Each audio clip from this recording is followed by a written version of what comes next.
I'm the king of the world. I shook up the world. Who #1 in the welterweight division now? Man down, strap easy. I know what time it is, baby. I'm the best fighter ever. And I'm the best ever. I'm pound for pound the baddest man throwing down. Ain't no safety on this block.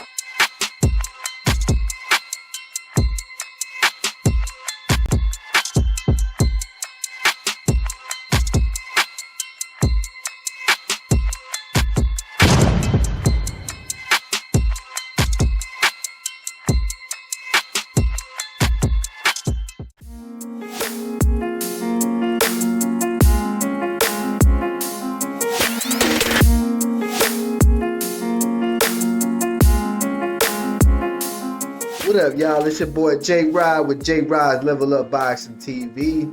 Dropping in for the night, for the Friday night fights that we just recently had. Top Rank put it on a free event on ESPN. Shouts out to Top Rank for giving us that free event. Wasn't a bad event at all. It was actually pretty good. First up, we had Niko Walsh versus Ayala. Yeah. It was a pretty good fight. It looked pretty competitive at the beginning until Walsh drops him, and then after Walsh drops him, he just pretty much outpointed and outboxed him all the way to the end. And I want to say something here about Niko Ali Walsh. Not for nothing, but normally for offsprings, it never really pans out that well in boxing. Yeah, we've had a few come along, and they've done it, especially like Floyd Mayweather. The offspring of Floyd Mayweather Sr., he came and he did it. He did it the best ever. But with a lot of other situations and other fighters, they never really become something that good. And I just want to give a good shout out to Niko Ali Walsh. He's not exactly or maybe anything like Muhammad Ali. Again, he's the grandson, but he's maybe not anything like Muhammad Ali, but he's got something different, and he's definitely got something going. I like it. Whatever he's got going, I like it. He's what, in 8-9 fights now. I'm determined to see more of him. He's very early in his career. He still has a lot to go, but for so far from what he's showing us, I think he's doing a great job. So, shouts out to Niko Ali Walsh. Hope we can see that Ali shuffle again, you know what I mean? Yeah. But moving on to the next, we have Pedraza versus Barboza. That was another pretty competitive fight. I want to say, man, but Pedraza had me in there for a minute. I thought at one point, Pedraza was going to turn things around. He did what he normally does. He presses the action, and he's not pretty much of a boxer type guy, but he does know how to put combinations together. Same thing with Barboza, except Barboza's more on the boxing, sweet science of boxing end. But I felt Barboza, he did what he was supposed to do. He outboxed Pedraza, even though Pedraza did hit him with some pretty significant shots, throughout the rounds. Like I said, I thought, at some point, Pedraza just kept giving you that idea that he was just going to turn the whole fight around between rounds. It just never came. And and guess what? After the fight, Barboza, he calls all of them out, bro. He said, "I'm here at the 140 division." He calls out Regis Prograis. He also called out Teofimo Lopez.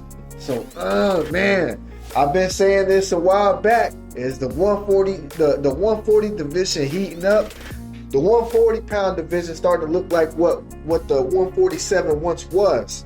So yeah, I think 140 might be the new division where all the action is at.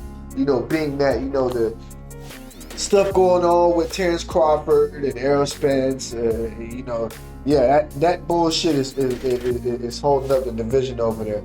So there's no fireworks happening over there at the moment, but right now, the 140-pound division seems to be where it's at. So yeah, Barboza calls out Regis Prograis.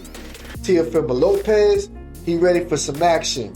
And next up, we got, last but not least, Viva la Mexico Navarrete. Not sure if I'm saying his name right.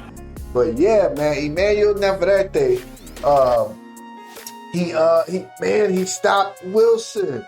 You know, it was supposed to be a fight between him and Oscar Valdez. Oscar Valdez earlier this year reported that he was injured, so he had to step aside, and Liam Wilson came in at last minute and took the fight. And you know, at the very beginning of the fight, man, it looked like Liam Wilson was there and with something to prove. You know, many were thinking, including myself, I was starting to think that this was going to be an upset, man.